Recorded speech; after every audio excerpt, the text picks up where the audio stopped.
अल्लाह मलाइकनि जे हवाले इज़राइल अलैहिस्सलाम खे लिस्ट मिलंदी आहे त हिन साल में हेतिरा माण्हू तोखे मारणा।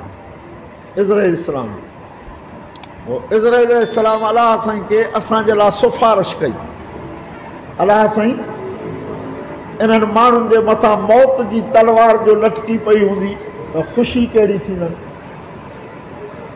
कंहिंजे लाइ तव्हां भलो खाधो ठाहे रखो ऐं चओसि त बाबा जल्दी जल्दी खाई वठ, तुंहिंजे ॿधण लाइ पुलिस बीठी थी ॿाहिरों। सच ॿुधायो मानी वणंदसि न। हाणे असांखे जो ख़बर हुजे त सुभाणे मरंदासीं, ॿिए ॾींहुं मरंदासीं, अलाह हिकु मौत खे लिकाए छॾियो, 5 मिंटनि खां पोइ मौत अचणी आहे त बि ख़बर कोन्हे। पोइ इज़राइल इस्लाम अलाह साईं खे चयो साईं पोइ माण्हू त मूंखे घटि वधि चवंदा, अलाह पाक चयो तोखे कोन चवंदा। चईं मां मारींदुमि त बि कोन चवंदा। चई न कोन चवंदा। चई साईं छो न चवंदा? चई मां मौत खे सबबनि सां लड़काए छॾींदुमि। फलाणो मरी वियो छाजे में करे? चए एक्सीडेंट। फलाणो मरी वियो छा थियो? चए हार्ट अटैक थियो। फलाणो मरी वियो चए साई थी वियसि। फलाणो मरी वियो रंग टुटी पियसि। का बि इज़राइल अलैहिस्सलाम ते अॼु ताईं एफ.आर. कोन कटराई आहे। आवाज़ कटराई आहे खणी।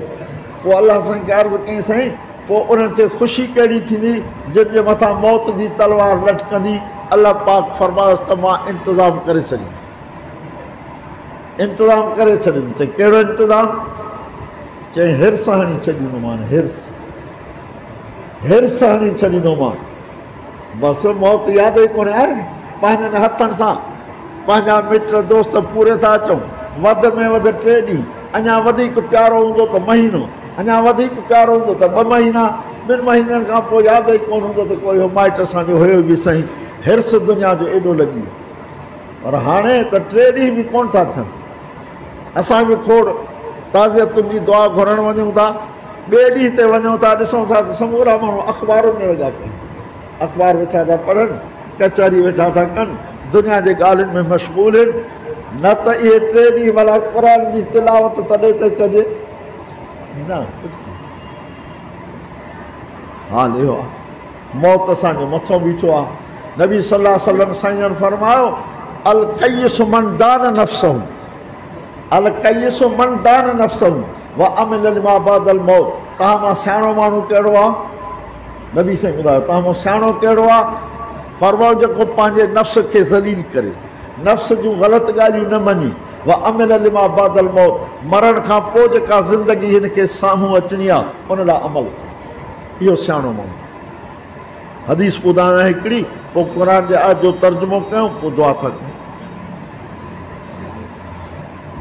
तव्हां असां समूरनि जी दिलि चाहे थी त क़यामत जे ॾींहुं नबी साईं असांखे सुञाणनि। अबा सभिनी जी दिलि चाहे थी त क़यामत जे नबी साईं असांखे सुञाणनि। नबी साईं फरमायो अक़ीदो सही रखी 5 वक़्त निमाज़ पढ़ो, क़यामत जे ॾींहुं उथंदो तव्हांजा 5 ई उज़वा 24 जे चंड वांगुरु चमकंदा। मां सुञाणंदुमि मुंहिंजो आहे, हौज़े कौसर ते वठी ईंदुमि जंहिंजो पाणी खीर खां अछो हूंदो, माछीअ खां मिठो हूंदो, हिकिड़ो ढुक पियो हूंदो त 50,000 वरी त उन न लॻंदो।